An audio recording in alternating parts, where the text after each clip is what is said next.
Assalamu alaikum. The truth is one. The wise call it by many names. This is according to the Rig Veda. Today we're exploring Hinduism, and one of the oldest and most complex spiritual traditions in the world. Some even claim it's one of the oldest religions of the world. So in this video we will definitely see some overlap with Buddhism and Sikhism, as Hinduism has shaped and influenced those two religions and other traditions as well. So, what is Hinduism? Well, Hinduism wasn't founded by a single person. It doesn't necessarily have a fixed beginning. Instead, it's a collection of beliefs. It's a collection of philosophies and practices that developed over thousands of years in India. For many, it's not necessarily a religion, it's a way of life. It's something that shapes their daily routines and to their ultimate purpose. Let's look at some of the core teachings of Hinduism. Number one, dharma. This means that you're living according to your duty, living according to your purpose and your moral order. Another key idea is karma, which means your actions have consequences, and what you do in this world shapes what happens in the next world, which is next birth, rebirth, reincarnation. This is when the soul is reborn again and again, and this cycle of birth, death, and rebirth is called samsara.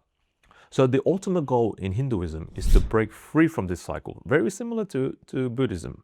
This is called moksha, basically meaning liberation.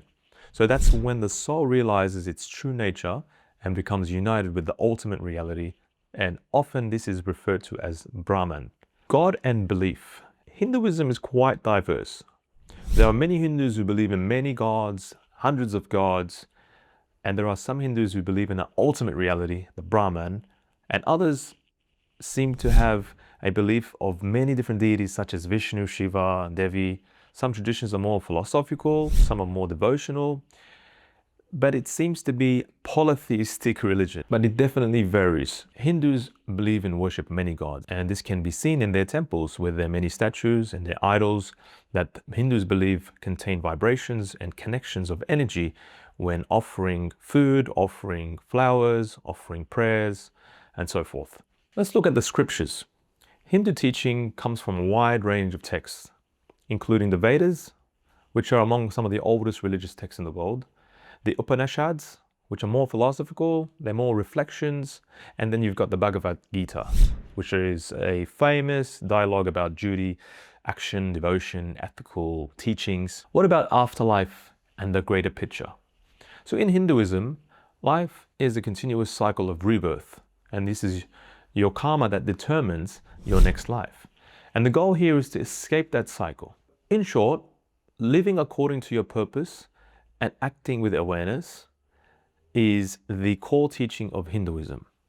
And to understand that your soul and ultimately to seek liberation is the path of self-discovery, according to Hinduism. So let's look at this from an Islamic perspective, and here's a short Islamic reflection on things. So from an Islamic perspective, there are some overlap, just like there was with certain principles of Buddhism. So for example, the idea that our actions shape our outcomes, that is agreed, that is shared within Islam too. The emphasis on living with purpose, moral responsibility, also resonates with the Quran in Surah Al-Mu'minun 23 verse 115.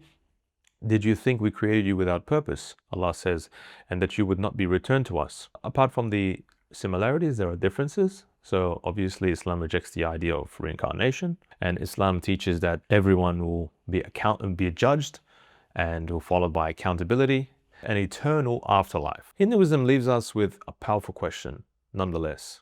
If life is a journey of many cycles, what does it really mean to break free, and who is behind these cycles?